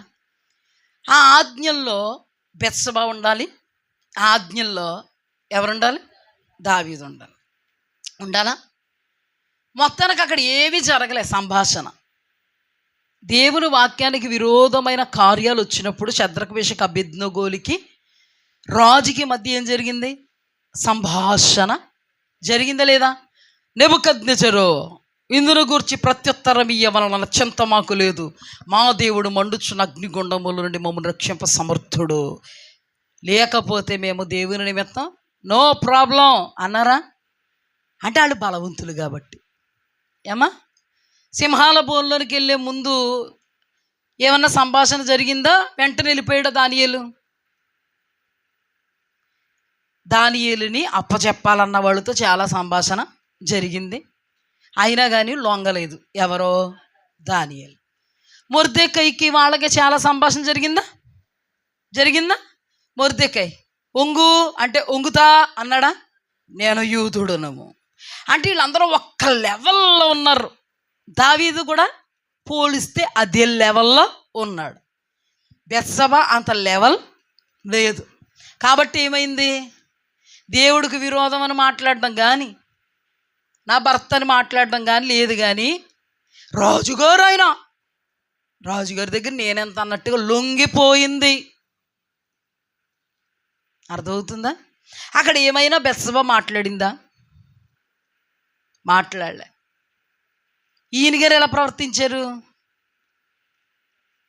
ఈయన అంత హై లెవెల్లో ఆత్మ సంబంధిగా ఉండి అసలు ఆత్మీయత అంటే ఏంటో మరిచిపోయి చిప్పు ఊడిపోయినట్టుగా ప్రవర్తించాడు. అవునా? ఇప్పుడు దేవుడు తప్పు జరిగాక చెతక బాదినట్టుగా ఎవరిని ట్రీట్ చేశాడు? ఎందుకు ట్రీట్ చేశాడు? ఇప్పుడు చెప్పండి, మనకన్నీ తెలుసా? మన భర్తలకు అన్నీ తెలుసా? మనకే అన్నీ తెలుసు కాబట్టి వాళ్ళని ఏం చేయాలి? కంట్రోల్ చేయగలిగితే చేయాలి. కంట్రోల్ చేయకపోతే మనం నోరు మూసుకుని ఉండాలి. అంతేనా? మనం వాక్య క్రమాన్ని తప్పకూడదు. మనకున్నటువంటి ఆత్మీయత, మనకున్నటువంటి స్థితిగతులు వాళ్ళకి లేవు. మనల్ని రేపితే మనం ఊగిపోకూడదు. ఊగిపోతే అనార్థాలు జరుగుతాయి. అనార్థాల మీదకి వచ్చేసాక ఈ అని ఎడితే కుదరదు. 4 రకాలుగా చెప్పుకుంటారు. మరి చెప్పుకోరా? ఇప్పుడు బెత్షెబా వచ్చిందండి, ఆమె తింతే, ఆమెకేం దెబ్బలు కొట్టలేదు దేవుడు. ఒకే దెబ్బ, పుట్టిన కొడుకు చచ్చిపోయాడు. ఒకే చిన్న. కానీ దావీదుకు పోల్చుకుంటే ఎన్ని దెబ్బలు కొట్టాడు దేవుడు? ఇంకా లెగలేని మహాప్రభో, కూర్చున్నాను నిలుచున్నా నీవే శరణ్యమని ముద్దెట్టుకోవడం నేర్చుకున్నాడు దేవుడిని. అందుకని బాగుపడ్డాడు. ఇప్పుడు పాయింట్ ఏంటంటే, ఎవరికి ఎక్కువ దెబ్బలు పడతాయి? ఇప్పుడు మీరు కూడా మీ పిల్లల్లో పెద్దదాన్ని ముందు కొట్టేసి చిన్నోడు తప్పు చేసే పెద్దదాను నీకు తెలదని పెద్దదాన్నే కొడతారు ముందు. ఖచ్చితంగా. అంటే మన బాడీలో మనం, నువ్వు పెద్దదాను నీకు తెలదా, ఆడికి ఏం తెలుసు? చిన్నోడు నువ్వు కోసుకొస్తావా జాంకేలాళ్ళి, మళ్ళీ ఆడు పెడతావా? ఆడు చిన్నోడు, ఆడికి ఏం తెలుదని ముందు ఎవరిని బాదుతావు నువ్వు? మరి దేవుడు కూడా ముందు ఎవరిని బాదాడు? ఈవిడ గారు కూడా చక్కగా అతనితో పాపం అయిపోయిన తర్వాత అపవిత్రతను అంతటిని పోగొట్టుకుని ఏమి ఎరగని నంగనాచిలాగా అక్కడికి వెళ్ళిపోయింది ఇంటికి. ఆమె పాపం కాదు, అది చాలా పాపం, దౌర్భాగ్యం. చక్కగా అపవిత్రత అంతా పోగొట్టుకుని వెళ్ళిపోయి అక్కడ ఆ నాటకం. ఏ నాటకం? చిరాకేస్తుందండి ఇలాంటి దౌర్భాగ్య పనులు. ఈ నాటకం అయిపోయింది. భర్త ఒకవేళ వెళ్ళలేదు, ఇంటికి వెళ్తే ఆ నాటకం. సిగ్గుమాలిన జాతి, జన్మ, దౌర్భాగ్యం, అసహ్యంగా ఉంది కదా. ఇది పొరపాటు కదా? ఇది భర్తకు తెలియదు కాబట్టి. తెలిస్తే ఎలా ఉంటుంది ఆమె పరిస్థితి? భర్త దృష్టిలో ఎలా ఉంటుంది ఆ పరిస్థితి? ఎప్పుడైనా పవిత్రతగా భావించగలుగుతాడా ఆమెని? చెప్పండి. మైండ్ ముద్ర పడిపోతే నువ్వు పవిత్రత అవుతావా? ఆవిడ చేసింది మరి అంత నేను ఎందుకు చెప్తున్నానంటే, ఆమెది విడమరిచి చెప్పినప్పుడు ఆమెది ఎంత తప్పు ఏమండి? ఎంత తప్పు? అయినా కానీ దేవుడు ఎవరిని కొట్టాడు గట్టిగా? ఎందుకు కొట్టాడు? నువ్వు తెలిసి చేసావు. నీకన్నీ నువ్వు నన్ను అమితంగా ప్రేమించిన అనుభవంలో ఉండి నన్ను ఎరగనట్టుగా ఉన్నావు. నాకు అవిధేయుడు అయ్యావు, అంధుడు అయ్యావు, పాపం చేస్తావు, దోషం చేస్తావు, అపరాధం చేస్తావు, అవిధేయత చెందావు. అందుకే మామూలు కొట్ల చెతక్కొట్టుడు కొట్టాడు. ఎలా కొట్టాడు అంటే మీకు చాలా వివరించాను. కడుపును పుట్టిన బిడ్డలో చనిపోయారు. ఒక కొడుకు మరొక కొడుకుని చంపేశాడు. కడుపును పెట్టినటువంటి అన్న చెల్లి వరసైనోళ్ళు పాపంలో పడిపోయారు. కన్న కొడుకే తండ్రి యొక్క ఉపపత్నులతో పాపం చేశాడు. దేహి అనుకుంటూ ఎక్కడికి వెళ్ళిపోయాడు? ఇప్పుడు దావీదు అనుకోవచ్చా, నేను యోబుని, నేను యోసేపుని, పళ్ళు రాలిపోతాయి అంటాడు అప్పుడు దేవుడు. ఎందుకంటే దావీదుకి చెప్పేశాడు, నువ్వు చేసిన పాప శిక్షకి ఈ రోజున వాక్యాన్ని బట్టి మనకు చెప్తుంటే మనము చేసిన తప్పిదాలకి శిక్ష వస్తుందా రాదా? తప్పకుండా వస్తుంది. అందుకని ఎవ్వరూ కూడా ఓవర్ కాన్ఫిడెంట్లో ఉండకూడదు. ఓవర్ కాన్ఫిడెంట్లో ఉంటే ఇంత అయిపోద్ది, ఇంకా అవమానం వస్తుంది దేవునికి. కాన్ఫిడెంట్ మనం చాలా పరిశుద్ధులమని కాదు, మన కాన్ఫిడెంట్ మనం ఒప్పుకుంటే దేవుడు క్షమిస్తాడని. చేతులు రావట్లేదేంటి, అర్థం అవ్వట్లేదేంటి, కొంచెం ఏమన్నా కొడేసినట్టుంది గట్టిగా. ఫోన్లే అమ్మ, బాగుపడితే చాలా బాగుంటారు. దేవుడు ఎందుకు మాట్లాడుతున్నాడు తెలదు కదా. బాగుపడితే బాగుపడతారమ్మా? బాగుపడతారా? బాగోకుండా అయిపోతారా? కొంతమంది ఎలా ఉంటారంటే, దేవుడు, నేను అన్నాను కదా మనకి ఏదన్నా దీవింపబడుదు అంటే పాస్టర్ గారులకు దీవెన ఆత్మ వచ్చింది, వచ్చేసి ఏం చేస్తుంది? దీవెన, ఆశీర్వాదం, సమాధానం.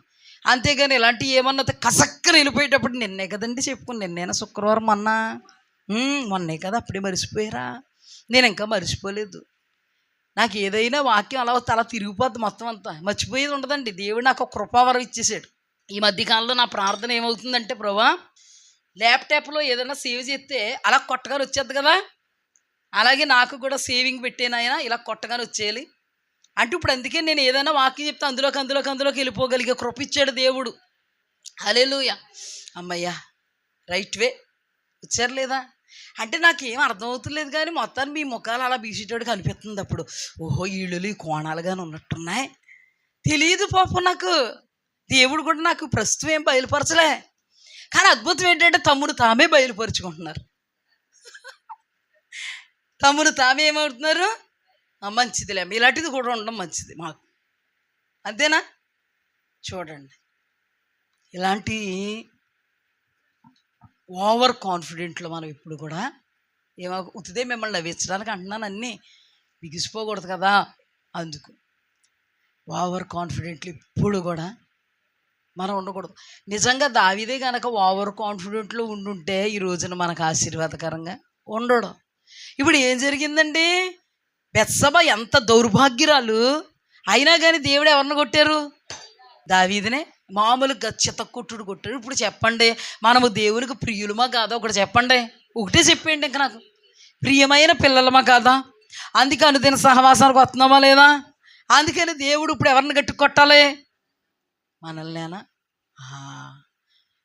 నన్నైనా మిమ్మల్ని కోణాలన్నీ ముందు పెట్టేశాడు మనకి. నేను చాలా సందర్భాల్లో చెప్పాను, క్వశ్చన్ ఆన్సర్లు అన్నీ చెప్పేసి క్వశ్చన్ పేపర్ ఇచ్చేసాడు మనకి. ఇప్పుడు మనం ఆన్సర్ చెయ్యాలి.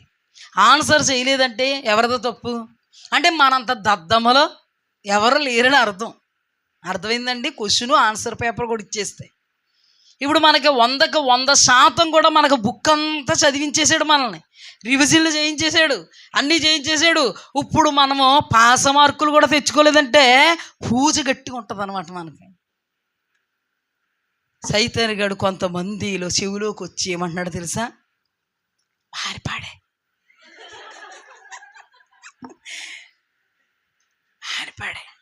ఎంత కష్టపడి వస్తున్నావు, ఎందుకు అంత చదువు నీకే చెప్పేసి అన్ని మార్కులు తెచ్చిపోతే కొట్టిది నిన్నే, ఎందుకు అనవసరం కొట్టిది? మారిపాడే గొడవ ఉండదు నీకు, పాస్ మార్కులు తెలిపోదుగా. స్కూల్కి వెళ్ళి పిల్లోడు మానిపాడెత్తే వాడికి భవిష్యత్తు ఉంటుందా చెప్పండి? పేడకళ్ళు తీసుకోవడానికి సరిపోతుంది, అంతేనా? మన పిల్లలు ఎవరైనా పేడకళ్ళు తీసుకోవాలనుకుంటామా? మనం ఎంత కష్టపడి మనమైనా పేడ పిసకడానికి ఇష్టపడతాం, పేడగళ్ళు తీసుకోవడానికి ఇష్టపడతాం, కానీ మన పిల్లలు అలాగ ఉండడానికి ఇష్టపడతామండి? ఇష్టపడం కదా. అందుకని మన జీవితంలో మనము దేవుడు వాక్యాన్ని భుజించే కొలది మనము జయ జీవితాన్ని దినము పొందుకోగలగాలి. హల్లెలూయా. ఇంకా పొరపాట్లు, తోలడాలు, గుప్పులు తన్నుకోవడాలు, కొంటడాలు ఇలాంటివి ఏం ఉండకూడదు. రహదారిగా మార్చుకుని వెళ్ళిపోవాలన్నట్లని. హల్లెలూయా. ముళ్ళొచ్చి పడిందా పక్కకు పాడేసి రహదారి, పేడ గెంటేసి. సైతానుగాడు ఆయా రూపాల్లో వస్తాడు మనల్ని పడద్రోయడానికి, మనల్ని అజ్ఞానులను చేయడానికి. మన తలంపులతో మాట్లాడుతూ ఉంటాడు, ఇది నిజమో అంటాడు వచ్చి. తలంపులతో మాట్లాడితే తలంపు దేవుని వాక్యానికి విరోధం అంటే ఏమనాలి? గెట్ అవుట్, పో సైతానా. యేసుప్రభు వారు అన్నారా లేదా? ఆడు ఎలా వచ్చాడు? మన దగ్గరికి ఎలా వస్తాడు? ఇప్పుడు మారి పాడేద్దామా? Get out సైతానా. నిజమే అనుకుంటే ఎవరు పోతాం? ఏమ్మా మనమే పోతాం. చూడండి అమ్మా, మనం ఎక్కువగా దేవుల్లో ఉంటున్నాం కాబట్టి మనం అనుకుంటాం ఏదో చాలా ప్రియులు అనుకుంటాం, చాలా సంబరపడిపోతాం, చాలా సంతోషపడతాం. నిజమే, ప్రియులమైతే మరి దేవుడికి ఇంకెంత అనుకూలంగా ఉండాలి. మనం పైకి ప్రియులం అని అనుకుని ప్రతికూలం అయిపోతే డెప్పలు ఎగిసిపోద్ది. మనకి ఏమనుకుంటున్నారు మరి? మన దేవుల్లో ఒక కోణం అలాంటిది. శివ బలి నవ్వుతున్నాడు చిరకలాగా. మన కోణం ఏంటి? అందుకే చాలామంది ఉండొచ్చు పిల్లలు, మీరు గమనించారు లేదో, కొంతమంది అబద్ధాలు ఆడేస్తూ ఉంటారు, మోసాలు చేసేస్తూ ఉంటారు, దేవుడి సన్నిధిని ఎగ్గొడతా ఉంటారు. ఎంత బాగుంటారు వాళ్ళకి. ఇంకేముండదు, ఇంకా దేవుడు ఇంక కొట్టడాలని లాస్ట్గా చూసుకుందాం నీ సంగతిని, ఇంకా దేవుడు పట్టించుకోడు. కానీ మనలో మాత్రం ఏం చేస్తాడు? విడిచిపెడతాడండి. సౌలు తన జీవితంలో దేవుడు వదిలేశాక అసలు ఏమన్నా ఒడిదుడుకులు ఉన్నాయా సౌలుకి? ఆరాముగా తరుగుతున్నాడు. చెప్పండి, ఒడిదుడుకులు ఉన్నాయా? కక్కలేని మెంగలేని స్థితులు ఉన్నాయా? నా పని నా పాట ఇంకా ఇతన్ని తరమడమే. హాయిగా జ్యూసులు తాక్కుంటూ టైంకి చక్కగా తరుముకుంటున్నాడు. కష్టం కానీ, నష్టం కానీ, ఇరుగు కానీ, ఇబ్బంది కానీ, వ్యాధి కానీ, బాధ కానీ, చింత కానీ, చీకు కానీ ఉందా? అసలు కొడుకు వచ్చేవనంటే వేసేస్తున్నాడు, కూతురు వచ్చేవనంటే వేసేస్తున్నాడు, చింతపడుతున్నాడా? బాధలు ఉన్నాయా? మరి మనకెందుకున్నాయండి బాధలు? మనకి కూర్చుంటే లెగిస్తే చింతే, కూర్చుంటే లెగిస్తే బాధ. ఎందుకంటే మనం ప్రియులం కాబట్టి. మనము దేవునికి అనుకూలం కాకపోతే, ఆయన మనకు విరోధైపోతే మనల్ని ముప్పు తెప్పలో పెట్టడానికి శత్రువుకి అప్పగిస్తాడు. మనం ప్రియులమైతే. హల్లెలూయా. ఇప్పుడు మనం ప్రియులమే అయితే మనం దేవుడికి అనుకూలంగా ఉండడం చాలా ప్రాముఖ్యమా. వాళ్ళు అలాగ అంటున్నారు కదా, మనం అనడానికి ఏమైంది? వాళ్ళు అలా చేస్తున్నారు కదా, మనం చేయడానికి ఏమైంది? వాళ్ళు అలా మాట్లాడుతున్నారు కదా, మనం మాట్లాడడానికి ఏమైందంటే నీకు వాళ్ళకి చాలా తేడా ఉంటుంది. వాళ్ళు అలా మాట్లాడుతున్నారు, నేను ఇంకా చాలా బెటరు, నేను ఇలాగన్నా మాట్లాడినట్టు దేవుడు ఊరుకోడు. ఖచ్చితంగా నువ్వు సరెండర్ అయిపోవాలంతే. నువ్వు వాక్యానికి అనుకూలంగా ఉండాలి. కష్టమా అయినా, నష్టమా అయినా, ఏడుపా అయినా, తట్టుకోలేకపోతున్నావు అయినా, మనసు సహకరించట్లేదు అయినా లొంగ తీసుకోవాలి. చెరుగ్గని లొంగ తీసేస్తాం చూడండి, అలాగా లొంగ తీసేయాలి. అసలు ప్రియమైన పిల్లల యొక్క జీవితమే పరిమళ వాసనగా దేవుడి మీద పోయబడ్డాం. పరిమళ వాసనగా పోయబడ్డం అంటేనే అన్ని విషయాల్లో మనల్ని మనం అణుచుకొని దేవుడికి అనుకూలులుగా మార్చుకోవడం. హల్లెలూయా. ఏమండి ఇది నాకు అనుకూలంగా అవుతులేదండి, ఎంత చేసుకున్నా కుదరదండి. వాతలు పెట్టుకోకూడదంట కదండి. ఎవరిని చూసండి? పులిని చూసి అంటే నక్క అంటే వాత పెట్టుకోకూడదండి. పులేనండి, నక్కేనండి. వాతలు పెట్టుకున్నంత మాత్రానండి నక్క పులి అయిపోదండి. మనం ఏం భయపడిపోం కరిసేద్దని. అవునా? క్రైస్తవ జీవితము పరిధితో కూడినది. ఆవిడ పట్టు చీరలు కట్టుకుని వెళ్తుంది. ఆవిడ ఆయన జేబుల్లో డబ్బులు ఇంకా అత్తమాట తీసేస్తూ ఉంటుంది. బియ్యం వేసుకుంటూ ఉంటుంది. అలా ఆయన ఏం చేసినా కూడా అందులో తీసేసుకుంటుంది. గంగావతి వెళ్ళిపోతుంది, పట్టు చీరలు కట్టేసుకుంటుంది. నేను మా ఆయన అంతకంటే బాగా చూసుకుంటున్నాను, ఆవిడ కంటే ఎక్కువ తెచ్చుకున్నాను నేను. ఇప్పుడు ఇంకేం చేస్తావు? ఆవిడ 100 తీసే. మరి అలాగే మరి ఆవిడని చూసే కదా నువ్వు. ఆవిడ 10,000 రూపాయల చీర తెచ్చుకుని నువ్వు 20,000 తెచ్చేసుకో. నువ్వు జేబులో డబ్బులు అలా దొంగతనంగా తీయడం దేవుడు ఒప్పుకుంటాడా? ఏదో అంటారు కదా, బుట్టలో తట్ట పెడితే ఒప్పుకుంటాడా దేవుడు? నువ్వు బాగా సంపాదించుకుని గంగావతి వెళ్ళిపోయి 20,000 చీర కట్టుకుని ఊపు తిరిగేస్తే దేవుడు ఒప్పుకుంటాడా? మరి ఆవిడ చేసినట్టు నేను చేయలేదని నువ్వు అనుకుంటున్నావు కదా. ఆవిడ కంటే ఎక్కువ తెచ్చుకున్నాను అనుకుంటున్నావు కదా. ఆవిడ ఇంట్లో పని చేయడం కంటే నేను అయ్యి బాబాయ్ 4 గంటల నుంచి లెగిసి పని చేసేస్తాను, ఆవిడ తెచ్చుకుంటుంది అంటే అంతకంటే ఎక్కువ బెనిఫిట్ నేను అనుభవించాలి, నువ్వు చేస్తే ఊరుకుంటాడా దేవుడు? వాళ్ళకి మనకి ఏం లేదండి. కొంతమంది అంటారండి, నేను ఎంత విధేయురాలుగా ఉన్నానో అయినా కానీ నన్ను ఏం చేయరు, పట్టించుకోవట్లేదు. మరి ఏం చేద్దామంటారు? మరి ఇప్పుడు చెప్పండి, నాకు అందరూ బలి అవుతున్నారు, అందరూ అదే పాపం బాధలు ఉన్నాం. నాకు బాధ వేసేస్తుంది. మరి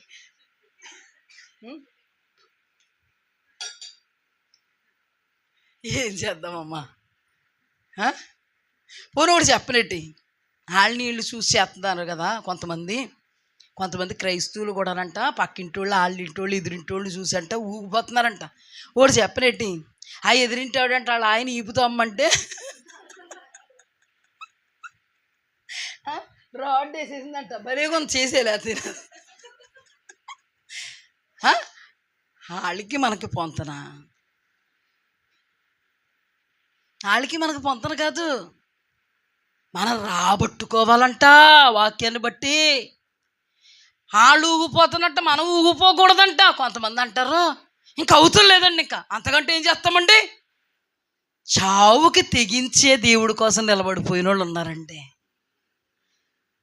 చావుకి తెగించి నిలబడిపోయిన వాళ్ళు ఉన్నారండి కుటుంబం కోసం. ఏమన్నా అబీగయల కంటే గొప్పవాళ్ళమా మనం వాక్యమే కదా మనకు మాదిరి, వాక్యమే కదా మన కొలమానం, వాక్యమే కదండి మనకి తూణిక రాయ, వాక్యమే కదండి మనకు త్రాసు. వాక్యాన్ని గాక మరి దేన్ని చూసి నువ్వు దాన్ని ఫాలో అయినా అది నీకు నాశనాన్ని, ఘాతకాన్ని, పాతకాన్ని, దేవుని మనకు అవమానాన్ని తప్పకుండా తెస్తుంది. అబీగయల జీవితాన్ని ఒక్కసారి చూస్తేనండి అసలు ఆమెకి ఉండాల్సిన అవసరం ఏంటి? అసలు అక్కడ మాట్లాడాల్సిన అవసరం ఏంటి? కూడా మనందరం ఆడవాళ్ళం కాబట్టి మాట్లాడుకుంటున్నాం. అవసరం ఏంటి అసలు? దేవుడు చేసేంత వరకు మౌనం అయిపోయింది. హల్లెలూయా. ఇంకొక విషయం జాగ్రత్తగా గమనిస్తే, అబీగయలు తన భర్త ఇద్దరి మధ్యలో సత్సంబంధం ఏముండదు.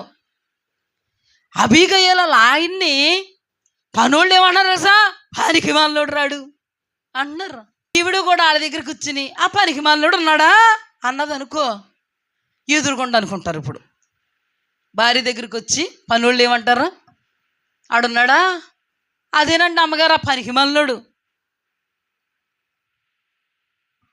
అదే ఆవిడ పనికి మాలోళ్ళు అంటే అదేంటి బాబు, ఆయన ఎలాగైతే నువ్వు ఆయన దగ్గర జీతానికి ఉంటున్నావు, ఆయనకి డబ్బులు ఇస్తున్నారు, నా భర్త నువ్వు పనికి మాలోడు అనవలసిన అవసరం ఏంటే అన్నదంటే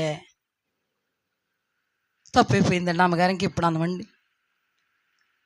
ఆ కాంపౌండ్లో దరిదాపుల్లో ఆవిడ చూసేటప్పుడు ఎప్పుడైనా అంటాడా? చూడకుండా అంటాడేమో తెలదు కానీ అంటాడా? మరి ఎలా కాపాడుకుంది విలువని? అలాగని ఆ మొరటోడుతో ఒక్కడ పనోడు కూడా వేగలేడు. మొరటోడుతో పనోడు కూడా వేగలేడు. మరి ఇవి ఎందుకు వేగుతుందంటే వాక్య పరిధిలో ఉంది కాబట్టి వేగుతుంది. ఎవరన్నా ఇస్తారు సాక్ష్యం తెలుసా? మన గురించి ఎవరన్నా ఇస్తారా సాక్ష్యం? పక్కింటోడు చెప్పండి.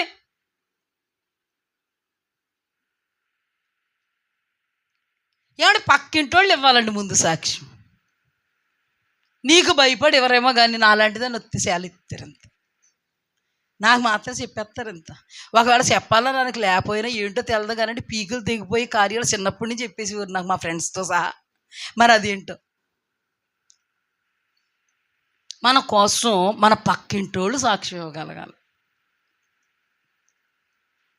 అబీగయీలు గురించి ఇవ్వగలరు, పక్కింటోళ్ళు ఇంట్లో ఉన్న పని మనుషులు ఇవ్వగలరండి సాక్ష్యం. ఇంట్లో ఉన్న పని మనుషులు అబీగయీలు గురించి సాక్ష్యం ఇవ్వగలరు. పెళ్ళైన డే 1 నుంచి అతనితో వేగుతుంది కానీ ఎప్పుడు బయటెట్టుకోలేదు. ఎవరో అబీగయీలు. అలాగని పనోళ్ళకి ఆయన గురించి అంతా తెలుసు కానీ పని వాళ్ళు నోరు కిక్కురుమని కూడా జారరు. ఎవరి దగ్గర? అబీగయీలు దగ్గర. ఆ తర్వాత అబీగయీలకి చాలా మంచి పేరుంది, ఉందా లేదా? ఈ రోజున కొంతమంది ఎలా ఉంటారంటే చూడండి, నాబాలు ఉన్నాడు కదా, నాబాలు అసలు ఎలాంటి అనుకుంటున్నారు వీరు? ఎలాంటి అనుకుంటున్నారు? ఎలాంటిడో తెలుసా? దావీదు అడవుల్లో ఉన్నప్పుడు ఈ నాబాలు చాలా ఆస్తిపరుడు. ఆస్తిపరుడు అయితే నాబాలుకి సంబంధించిన ఆస్తి అంతటిని కూడా కాపాడాడు దావీదు. అసలు నాబాలు ఎలాంటిడంటే దావీదుకి ఎంత ఇచ్చినా కూడా రుణం తీర్చుకోలేడు నాబాలు. వాళ్ళు అంతా అయిపోయిన తర్వాత మందలనది ఇంటికి తీసుకొచ్చిన తర్వాత అవి చాలా సురక్షితంగాను చాలా సమృద్ధిగాను అభివృద్ధికరంగా ఉంటే అడిగాడు. ఇదేంటి ఇంత అద్భుతంగా ఉన్నాయి, ఎప్పుడు ఎక్కడికి వెళ్ళినా కూడా కొంచెం తేడా జరిగేది, కొంత ఆస్తి నష్టం జరిగేది మనకి. ఇప్పుడేంటి ఇంత ఇంకా సమృద్ధిలో ఉన్నాం మనం, చాలా నష్టం ఏమీ కలగకుండా అంత లాభమే కలిగిందంటే వాళ్ళు అన్నారు, ఇలాగండి అక్కడ మన దావీదంట మనోళ్ళే మీకు సంబంధించిన వాళ్ళు, అతను చాలా బాగా కాచాడండి మనం అందరంటే. ఎంత కోటీశ్వరుడు ఏం చేయాలి? మనం తెలివైన వాళ్ళం కదా, నేనంటే తెలివైన దాన్నో కాదో మరి తెలదు కానీ మనమైతే ఏం చేస్తాం?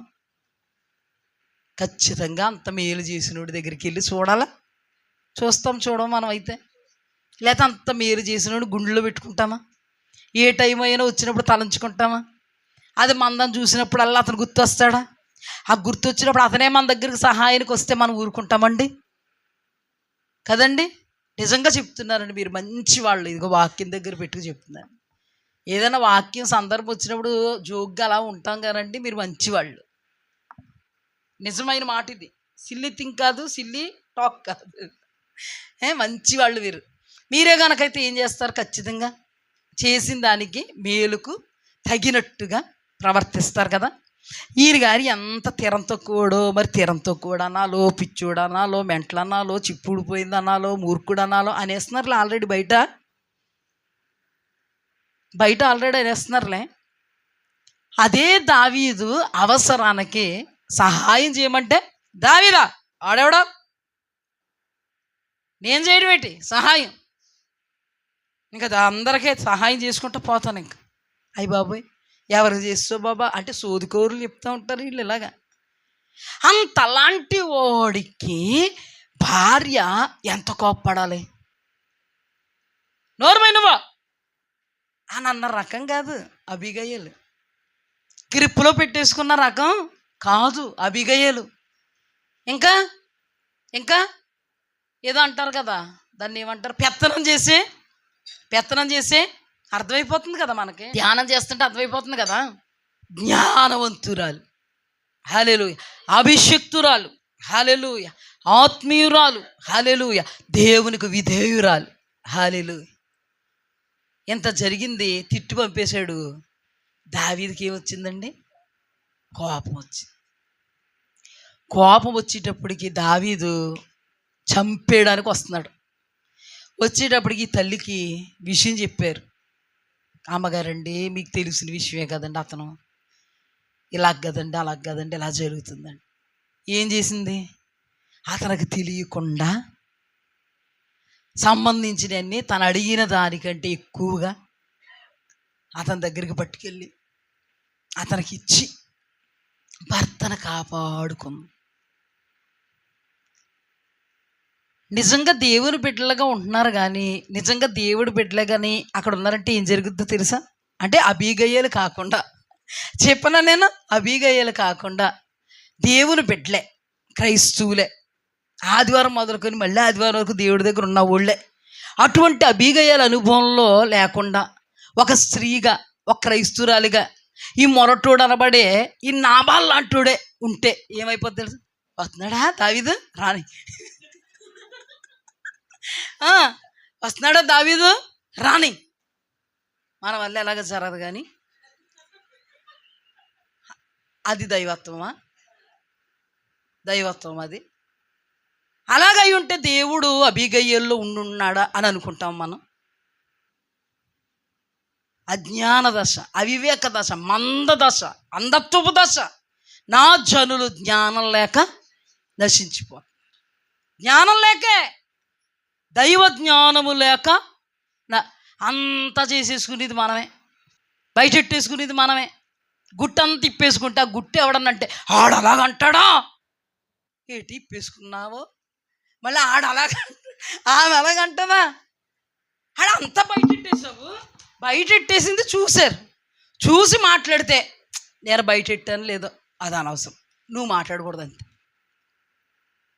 అబీగయలు ఎక్కడైనా స్కోప్ ఇచ్చిందండి. కానీ ఒక్క మాట చెప్పనా, అబీగయల్ని నాబాలు పెడుతున్నందుకు నాబాలుని తీసేశాడా దేవుడు? దావీదును బాధ పెడుతున్నందుకు తీసాడా? ఇక్కడే పాయింట్ ఉంది, జాగ్రత్తగా వినండి. ఇక్కడ అసలు అసలు పాయింట్ ఉంది. కానీ ఇప్పుడు నువ్వు నీ భర్త విషయంలో బాధపడాలా, బాధపడక్కర్లేదా? వాక్యాన్ని బట్టి ఒకవేళ నువ్వు బాధ పెట్టినా నిన్ను బట్టి నీ భర్తను తీస్తాడంటే తీడు. అర్థమయ్యలేదా? అంటే భార్యాభర్తల బంధం ఎంత గొప్పదో అర్థం చేసుకోవాలి. అబీగయలు చాలా బాధపడుతుంది, కానీ అబీగయలు తన భర్త ద్వారా బాధపడిపోతున్నందుకు అబీగయలు భర్తను లేకుండా చేయలేదు దేవుడు దావీదు మీద. అంటే ఇక్కడ పాయింట్ ఏంటంటే భార్యాభర్తలు ఏక శరీరం, అవునా? భర్త ద్వారా భార్య ఎంత బాధపడినా, భార్య ద్వారా భర్త ఎంత బాధపడినా కూడా దాన్ని దేవుడు పరిగణలోకి తీసుకోలేదు. ఇప్పుడు తీసుకోవాలంటే తీసుకొచ్చా కదా. అబీగయల్లో ఏ రిమార్కు లేదు, అబీగయల్లో ఏ రిమార్కు లేదు. అయినా భర్తను దేవుడు కీడుకు అప్పచెప్పలేదు. ఈ రోజున క్రైస్తవ స్త్రీలకి అబీగయల్లాగా రిమార్కులు లేకుండా ఉన్నాయా? అర్థం అవ్వలేదు. దేవుడు మాట్లాడదంటే అర్థం చేసుకోండి. మన మేలే, మన క్షేమమేనండి.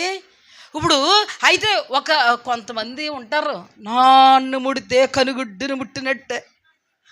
అంటే నిన్ను మీ ఆయన ముడుతున్నాడని మీ ఆయన లేకుండా చేసేలా. ఏం ధ్యానం ఇది? కొంతమంది ఉన్నారండి బాబు. అంటే భార్యాభర్తల బంధం అదేనా? పేతురు ఏమన్నాడు? రాబట్టుకోండి. ఏమని? సత్ప్రవర్తనతో రాబట్టుకోండి. సత్ప్రవర్తన ఎంత చేసినా రావట్లేదండి. అబీగయలకు లేని బాధ నీకెందుకు? అబీగయలు సత్ప్రవర్తనగా చూపించింది, ఆయన వచ్చాడా? ఇది దేవుడికి తెలీదా? పాయింట్స్ అర్థమవుతున్నాయి లేదా?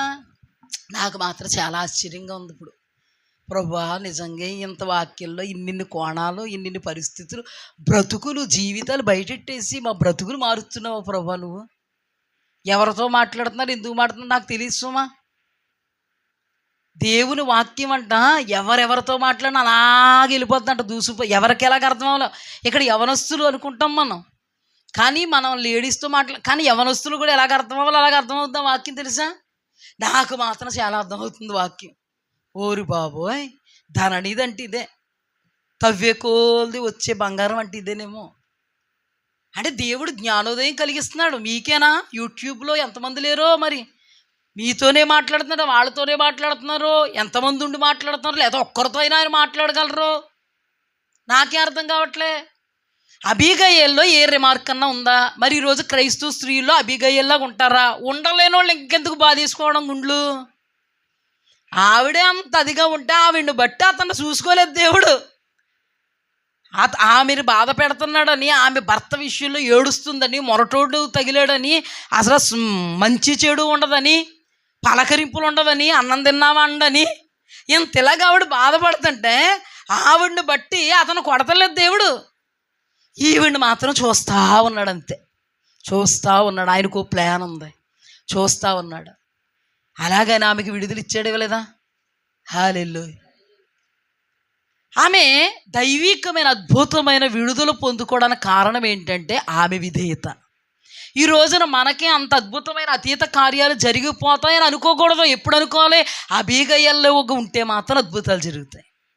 ఆయన కోణంలో ఎలాగైనా మనల్ని ఆయన ఓదార్చగలుగుతాడు, సేద తీర్చగలుగుతాడు, మన కష్టాలని కడతీర్చగలుగుతాడు, మనకి స్వాతంత్రతను అనుగ్రహిస్తాడు. ఎలాగో మనకు తెలియదు, ఆయన ఉద్దేశ్యం చొప్పున. హల్లెలూయా. ఎంతోమంది స్త్రీలను చూశానండి చిన్నప్పటి నుంచి నేను. భర్త ఇంకా తాగుడే, పొద్దున్నే సాయంత్రం తాగుడు, ఇంటికి రాడు, ఇంకా పిల్లల్ని పట్టించుకోవడం లేదు. కానీ ఒక తల్లి పిల్లల్ని రెక్కలు ముక్కలు చేసుకుని, 2 ఆడపిల్లలనండి, నాకు తెలుసుని కుటుంబం ఇది. మేము స్కూల్కి వెళ్ళేటప్పుడు వచ్చేటప్పుడు ఈ బాధ, ఈ రభస అంతా చూసేవాళ్ళు. స్కూల్కి వాళ్ళు లేట్ అయిపోయింది రభస చూసేటప్పటికి. రెక్కలు ముక్కలు చేసి ఏ రోజు ఇంటికి రాలేదు ఆ తల్లి. మరి ఎంత అలా పడిందో. పిల్లలు ధన్యులు అయ్యారు. ఆ బెనిఫిట్ అంతా ఎవరికి వచ్చింది? పిల్లలు పెద్దోళ్ళు అయ్యారు, ఉద్యోగాలు చేశారు, తల్లిని కూర్చోబెట్టారు. సాక్ష్యం చెప్పుకోవాల్సి వస్తే అలాంటి వాళ్ళు మాదిరిగా తీసుకుంటాను. నేను తీసుకున్నాను. ఇప్పుడు మంచి సంబంధాలు వచ్చాయి. ఎందుకు వచ్చాయి? దేవుడు చేశాడు. ఇప్పుడు కూడా క్రైస్తవ స్త్రీలకి తగనట్టుగా ఎప్పుడూ లేదు, క్రైస్తవ స్త్రీలకి తగినట్టుగానే ఉంది. మన నిరీక్షణ ఎవరో, మన భరోసా ఎవరో, మన అద్భుతం ఎవరో, మన అతీత కార్యం ఎవరో? ఆ దేవుడి యందు విశ్వాసం ఉంచితే జరగదా? ఆ దేవుడి యందు విశ్వాసం ఉంచితే అది చేసాం ఇది చేసాం కాదు, విధేయత చూపు. అది ఇది కాదు, ముందు వాక్యానికి విధేయత. వాక్యం ఏం చెప్తుంది అది. ఇలాగన్నారండి, నేను ఇలాగ అనేసానండి, తప్పండి అని మా దగ్గరికి వచ్చారంటే నేను అంటాను తప్పే. ఎవరు రాలేదులే. ఎవరన్నా వచ్చారు, ఏ డేట్లో వచ్చాం, ఏ రోజు వచ్చాం, రాలేదు. జస్ట్ ఎగ్జాంపుల్ అని అక్కడి నుంచి చెప్తులేదా? మరి ఆవిడికి పొంతనా? ఆవిడ అలాగందండి, అంత అనేస్తున్నారటండి. నేను ఇంట్లోకి రానివ్వదండి ఆవిడ అసలునే. తాగితేని కూర్చొని రానిస్తున్నాను కదండి బాబు, రానిచ్చాక చివాట్లు పెడుతున్నాను అంతే. చివాట్లు పెట్టు భర్తనని ఉందా చెప్పు? మరి మన దేవుడి యొద్ద నుండి అద్భుతం పొందుకోవాలంటే చచ్చిపోవాలండి. ఇంకా ఒక్కోసారి సీమటపాకాయలాగా పేలుతామండి, ఒక్కోసారి అండి సప్పగా అయిపోతామండి. అంటే దేవుడు చేయడండి. అల్లటప్ప కాదండి ఆయన, అర్ధమర్ధ కాదండి ఆయన. నిన్న నేడు నిరంతరము ఏకరీతిగా ఉన్నవాడు, ఆయన ఇచ్చిన మాటను నెరవేర్చ సమర్థుడు. మీరు అనుకూలంగా ఉన్నప్పుడు ఏమంటే ఏదైనా డైట్ చేస్తుంటే ఆ డైట్లో వేసింది కాకుండా వెయ్యకూడదు ఏదైనా ఎత్తిన చెడిపోద్దు. అంత ఎందుకండి? ఉప్పు ఎప్పుడు వేసుకునేదే, ఎంత వేసేదానికి ఎంత వేయండి చెప్పండి, తింటారు. ఇంకా 3 నెలల వరకు మర్చిపోవు. ఇంకా చేపలు కూడా పాడైపోయింది, పోయింది, పాడేసాం. కుక్కలు కూడా తినలేదు. అవునా? అలాంటిదండి, ఒక కూర వండుకుంటే ఎంత మోతాదు వేస్తామో అంతకంటే ఎక్కువ వేస్తేనే దాన్ని మనం నోట పెట్టలేము. మరి దేవుడు వాక్యం ఉన్నది ఉన్నట్టుగా నెరవేర్చకూడదా? ఉన్నది ఉన్నట్టుగా నెరవేర్చకపోతే దేవుడు చేస్తాడా? తేడా రాదా ఆయనకి? అసలు అన్నిటికంటే అతీతుడండి దేవుడు. ఎక్కడ తేడా వచ్చిందో తెలిసిపోద్ది ఆయనకి. పైకి నువ్వు మాట్లాడే మాట ఉండదు, నీ హృదయం ఎలా తొందరపడుతుందో చూస్తాడు దేవుడు. నువ్వు ఎలా రగిలిపోతున్నావా చూస్తాడు దేవుడు. నువ్వు రగిలిపోతా ఉన్నప్పుడే చూస్తాడు. నువ్వు అన్నయ్యన్ని అనేసినప్పుడే చూస్తాడు. లోపల ఊగిపోతున్నప్పుడే చూస్తాడు. నువ్వు పాస్టర్ అమ్మ గారి దగ్గరికి వచ్చి చెప్తే అంటాడా? లేదా ప్రార్థనలోకి వెళ్ళిపోయి ప్రభువా నువ్వు చూస్తున్నావు కదంటే ఆయన ఏమంటాడంటే నువ్వు రగిలిపోయినప్పుడు దేవాన్ని చూసేసాను. ఆయనతోనంటే మాటలు చెప్పక్కలు. ఇప్పుడు నువ్వు రేఖని రేఖపా అన్నాను అనుకో సపోజ్. అంటే ఆ పాప మాకు సండే స్కూల్ పిల్ల, అందుకే అమ్మాయిని అంటాను, ఏమనుకోవట్లేదు కదమ్మా. పా అన్నాను అనుకో, రేఖ ఏం కలుగుద్ది? ఇప్పుడు కలుగుద్ది. పో అన్నకు కలుగుద్దా? అవునా? లోపల ఏడిసింది అని అనుకున్నాను అనుకో, దేవుడికి ఎప్పుడు తెలుస్తుంది? రేఖకి అప్పుడు తెలిసింది. కానీ నేను ఆ అమ్మాయి మీద కక్షతో ఉన్న డేవన్నే తెలిసింది. ఇప్పుడు మనం హృదయములో తలంపు పుట్టక మునుపే ఆయన ఎరిగిన దేవుడు నువ్వు ఎవరిని ఎలా డీల్ చేస్తున్నావో, ఎవరితో ఎలా వ్యవహరిస్తున్నావో ముందు బాగా ఊగిపోయి అంత అయిపోయాక సద్దుమనిగాకప్పుడు టీ ఇద్దాం, మంచిలు ఇద్దాం అని అనుకుంటున్నావు. ఎవరు చూస్తున్నారో అల్లటప్ప అనుకుంటున్నావు నువ్వు దేవుడు అంటే. కొంతమంది అన్నీ అయిపోయాక సద్దు మనిగేశాక, దేవా నీ ఎదుట నేను ఎలా ఉన్నానో దేవుడు వచ్చి మాట్లాడేయాలన్నమాట. ఇవిడికి స్వరం వినిపించి ఎలాగున్నావు, అలా చేసావు కదా, ఇలా చేసా చెప్పేలే. ఆయన చెప్పరు, వాక్యంతో చెప్తారంతే. నువ్వు స్వరం వినబడిపోయి సమయలు కాదు చెప్పేయడానికి. ఇది చాలు నీకు, ఇదే అద్భుతం నీకు. కొంతమంది అంటారు దేవుడు వచ్చేయాలా, నడుచుకుంటూ వచ్చేయాలా, 2 చేతులు ఇలా గిట్టేసి చెప్పేయాలి. నా తప్పు నాకు చెప్పు ప్రభా. కొంతమంది ప్రార్థన చేస్తారు చూడండి, ప్రభా నా తప్పు నాకు చెప్పు, నా బలహీనతలు ఏమున్నాయి చెప్పు అని. వాళ్ళు ఏ ఎక్స్పెక్టేషన్తో ఉంటారంటే ఇప్పుడు స్వరమైన పడిపోద్ది. వాళ్ళు ఏ ఎక్స్పెక్టేషన్తో ఉంటారంటే ఇప్పుడు కళ్ళు వచ్చేస్తాడు దేవుడు చెప్తాడు. కాదు, ఇదే చెప్తాడు, వాక్యమే. నాతోనే చెప్పాడు దావీదుకి, వాక్యమే. యెహోషాపాతు రాజుకి ప్రవక్తే చెప్పాడు, మా ముఖాంతరంగానే దేవుడు మీతో మాట్లాడతాడు. అంటే నేను ఈ ఉదాహరణ ఏమో ప్రభువు ఎందుకు మాట్లాడుతున్నా నాకు తెలియసుమా, కానీ మనం దేవుని యొద్ద నుండి ఒక అతీతమైన కార్యం పొందుకోవాలంటే వేరే వేరే మార్గాలు ఏమీ లేవు. ఒకే ఒక మార్గం, వాక్యానికి విధేయులము, లోబడడం. ఇక్కడ ఏమని రాయబడింది? యెహూదు మరణమైన తర్వాత ఇశ్రాయేలీయులు ఇంకను యెహోవా దృష్టికి దోషులైరి, అవిధేయులు అయిరి. అవిధేయులైతే కార్యాలు జరగవు. కానీ ఇప్పుడు మళ్ళీ వీళ్ళకి కార్యం జరిగింది. 20 సంవత్సరాలు కష్టపడ్డాక అప్పుడు తెలుసుకున్నాక తిరిగారంట. ఏమని తిరుగుంటారో, ప్రభువా ఇంతవరకు కూడా ఏదేదో అనుకున్నాను ప్రభువా, నా తప్పు నా పాపం నా శాపం నాయన, నా తప్పు నా పాపం నా శాపం ప్రభువా అని ఏం చేశారు? తిరిగారండి. నాదే ప్రభువా తప్పు, ఇంతవరకు కూడా ఏదో అనుకున్నాను నాయన, ఈ బాధ, ఈ వేదన, ఈ చింత, ఈ దిగులు అంతా కూడా నేను నీకు విరోధంగా ఉండడం వల్ల నువ్వు నాకు శత్రువుకి అప్పగించావు, అందుకే నేను ఇలా పడుతున్నాను నాయన, నన్ను క్షమించు ప్రభువా అన్నప్పుడు దేవుడు మరలా అణిచేసాడంట. మన మీద ఎంత ప్రేమ! అసలు మనం తప్పు చేస్తే అప్పగించాడు వాళ్ళకి, మన వాళ్ళ వైపు తిరిగితే దేవుడు శత్రువు అయిపోయాడండి వాళ్ళకి. అయ్య బాబోయ్, అంత ప్రేమ! పిచ్చి ప్రేమ అంటారు దీన్ని ఏమంటారు తెలుసా? పిచ్చి ప్రేమ అంటారు, అవధులు లేని ప్రేమ అంటారు, అనంతమైన ప్రేమ అంటారు. ఇప్పుడు కూడా దేవుడు మాట్లాడుతున్నాడు. ఒకవేళ దేవుడు కోపించుచునే వాత్సల్యత చూపాలంటే మనము దేవుని వైపుకి తిరగాలి. వాక్యమే కొలమానం, వాక్యమే త్రాసు, వాక్యమే తూనికరాయ, వాక్యమే మనకి నిబంధన. ఇది దాటి మనం వెళ్ళకూడదు. నేను అన్నాను పరిస్థితులను దేవుడు చూడడు అన్నాను, చెప్పానమ్మా మీకు. నేను కూడా చాలా సందర్భాల్లో ధ్యానం చేసుకుంటూ నోరు మూసుకోవాలి, ఇంక తప్పదు, ఇంకా రగిలిపోతున్నా. ఈ రగులు కూడా చూసేస్తాడు దేవుడు, ఎందుకు వచ్చింది బాబు. దేవుడి కనికరం కావాలంటే నోరు మూసుకోవాలి, దేవుని కనికరం కావాలంటే ఉద్రేకాన్ని అణుచుకోవాలి, దేవుని కనికరం కావాలంటే కాసేపు ఆగి నెక్స్ట్ జరిగేటువంటి సంఘటన మనం ఆలోచించుకుంటూ ఇప్పుడు ఆగిపోతాం. మామూలుగానే చాలా కష్టం నాకు తెలుసు. ఎలా తెలుసండి, మా పిల్లల మీద వస్తూ ఉంటుంది ఒకసారి నాకు, ఎంత కుటేయాలన్నంత. కానీ నేను కాసేపు ఆగి ఇప్పుడు కొడితే తర్వాత ఏడిస్తే మళ్ళీ నేనే వాదారిస్తే మళ్ళీ ఇదే రొటీన్ అయిపోద్ది. ఎందుకు అని నేను ఆలోచించుకుంటూ కొడతానా? కాసేపుకు నిలబడి ఆలోచించుకునేటప్పుడు కోపం అంతా ఏమైపోయింది. నేను చాలా సందర్భాలు ఈ మధ్య అలాగే చేస్తున్నాను. మా పిల్లల్ని ఈ మధ్య కొట్టలేదు. చెప్పనా, అర్థమైందా మీకు? ఎగ్జాంపుల్ చెప్తున్నాను. వాళ్ళు మామూలుగా తెప్పిస్తాడు కోపం మనకి. అసలు అప్పటికే మంచిదిగా ఉండుంటాం, కష్టపడి ఇంకా శక్తి లేనంతగా, ఏడవబడి అంతగా, ఇద్దరు నాకు ఇది కావాలన్నారంటే ఎక్కడ లేని కోపం వచ్చి మనం ఇంకా మాట్లాడడానికి శక్తి లేక డబా బాధేరు కదా. బాధరా నాకు చేతులు లేవు. మరి నేను ఎక్కువగా అదే అంటాను పాస్టర్ గారితో, కొట్టాను నువ్వు అంటారు, కొట్టడానికి చేతులు లేవండి నాకు. చెప్పించుకుంటాను, అది ఒకటే దగ్గర ఉంటుంది నాకు. ఎందుకంటే కొట్టడానికి నాకు ఇది పని చెయ్యవు. ఒకవేళ వాళ్ళని కొట్టినా దీంతోనే బాధపడలేను ఇంకా.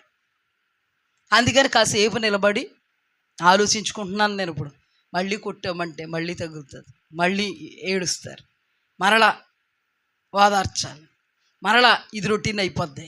ఎందుకు వచ్చి నోరు మూసుకుని ఉంటే చాలు కదని, ప్రభువా చూసుకొని ఆయన ఇల్లి మా చేయనంట, జీజస్ జీజస్ జీజస్ చూసుకుంటారు. తమ్ముడు మాత్రం ఏమన్నా నువ్వు ఆశని నా దగ్గరకు వచ్చినాడు జీజస్ చూసు. ఏం జరుగుతుంది? మనం ఇవన్నీ ముందు ఆలోచించుకుంటే జరగవలసిన అర్థాలు ఏమండి మీరే కదండి, కుటుంబంలో ఎవరికైనా ఉంటాయండి. జస్ట్ ఎగ్జాంపుల్గా చెప్తున్నాను. మరి భార్యాభర్తలకు ఉంటే మనం జరగబోయేదాన్ని ఏం చేయాలి? జ్ఞాపకం చేసుకోవాలి. ఇప్పుడు ఇలాగ ఉన్నానంటే మూతు ముడుచుకుంటారు, మూతు ముడుచుకుంటే అక్కడి నుంచి బాగోదు, చిచ్చి గత్తరగా ఉంటుంది, ఎవరన్నా వచ్చినా బాగోదు. ప్రేమగా ఇద్దరు ఐక్యంగా మాట్లాడుకుని టీ తెచ్చుకుని ఇద్దరు కూర్చొని కౌరులు పెట్టుకుంటే మాట్లాడుకుంటే బాగుంటుంది. కానీ ఎడమొఖం పెడమొఖం కింద ఉంటే బాగుంటుందా? ఎడమొఖం పెడమొఖం కింద ఉండకూడదు అంటే మనం ఏం చేయాలి? తగ్గించుకోవాలి, ఇదే చూపాలి.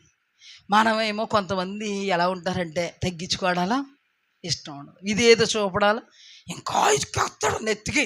ఇప్పుడు తగ్గించుకున్నామంటే రాబట్టుకోవాలని దేవుని వాక్యం చెప్పింది. ఎంత రాబట్టుకున్నా కూడా అనుకూలంగా లేరు. ఎంత రాబట్టుకున్నా అనుకూలంగా లేరంటే ఏం చేయాలి? అబీగయల్ని జ్ఞాపకం చేసుకోవాలి. మనకి ఏదైనా ఏంటి? వాక్యము తప్ప కొలమానం ఏది లేదు.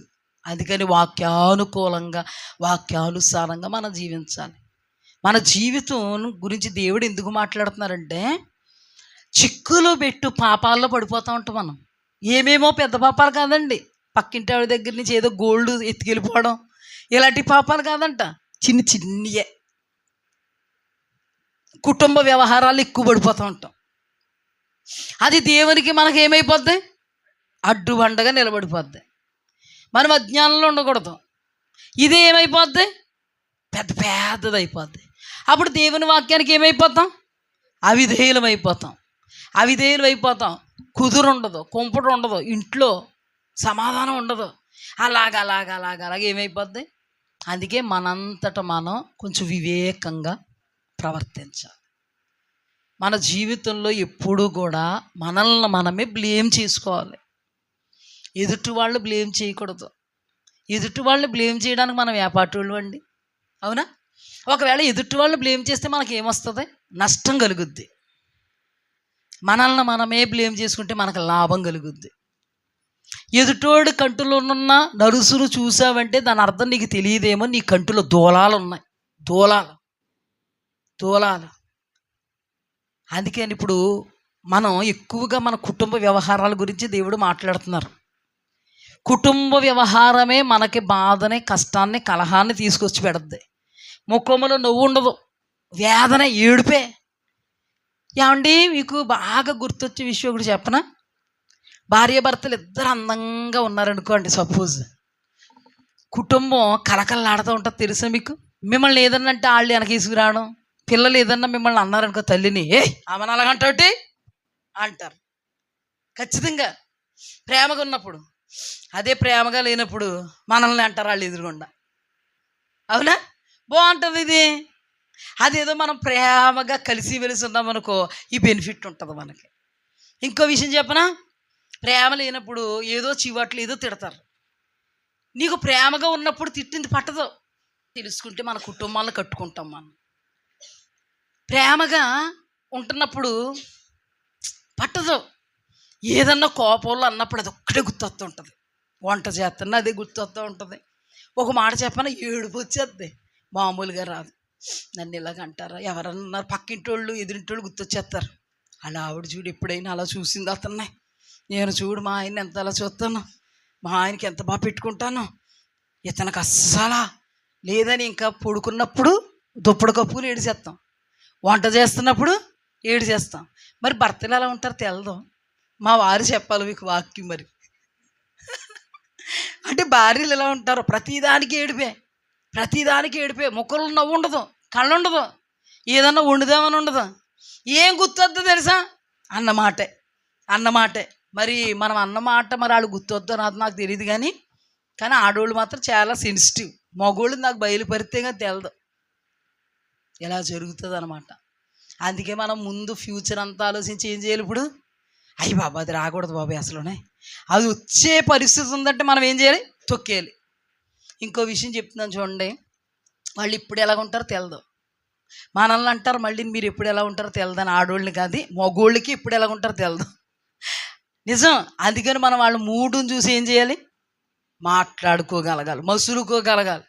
ఆ తర్వాత తిప్పలన్నీ మనకే, మగోళ్ళకి ఏముండదు.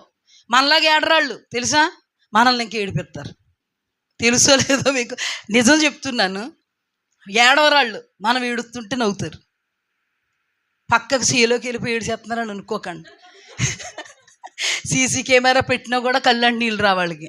మన భార్యలు అంటే ఏంటో కొంచెం ఇదనమాట, అన్నీ భరించాలనుకుంటారు, అన్నీ ఇది చేయాలనుకుంటారు. మన కష్టం కష్టం కాదనుకుంటారు, అసలు వాళ్ళ కష్టమే కష్టం అనుకుంటారు. అందుకని మనం ఏం చేయాలి? మనలో ఈ బలహీనత ఉంది కాబట్టి, మనమే దేనికైనా బాధపడుతున్నాం కాబట్టి, ఆకుచ్చు ముళ్ళు మీద పడ్డా, ముళ్ళు చాకు మీద పడ్డా మనం ఆకులం కాబట్టి, మనకే బాధ కాబట్టి ఏం చేయాలి? మనం తగ్గించుకోవాలి. ఏమన్నా కూడా మసులుకోవాలి. ఇప్పుడు ఎలాగ ఉన్నారో, ఎలా ఉండాలి, రాబోతుందమ్మో ఇప్పుడు ఇలాగ ఉన్నారో, వచ్చేద్ది ఇప్పుడు వచ్చేద్ది అని అనుకోవాలి. అనుకుంటే మనం నవ్వుతూ ఉంటాం, ఏదైనా వండి పెట్టగలుగుతాం, సంతోషంగా ఉంటాం. ఎందుకంటే వాళ్ళే మనకు దిక్కు కాబట్టి, వాళ్ళు నవ్వుతూ ఉంటేనే మనం నవ్వుతాం కాబట్టి, వాళ్ళు మనల్ని ఏమన్నంటే మనం ఏడుస్తాం కాబట్టి మనం జ్ఞానంగా ఉండగలగాలి. కానీ ఇప్పుడు కూడా మనమే కరెక్ట్ అని అనుకోవద్దు, వాళ్ళే కరెక్ట్ అనుకుందాం. ఏమైంది? టెన్షన్స్ అది ఇది. అప్పుడు మనం సెటరైట్ చేయగలుగుతాం, సెటరైట్గా ఉండగలుగుతాం. ఇటు కృపలో దేవుడు మనల్ని నడిపించును గాక. కళ్ళు మూసుకోండి. పరిశుద్ధుడా, మహోన్నతుడా, మహాగరుడా, పరిశుద్ధ పాదములకు నాయన స్తోత్రాలు, స్తుతులు, వందనాలు చెల్లిస్తున్నాం ప్రభువా. మరి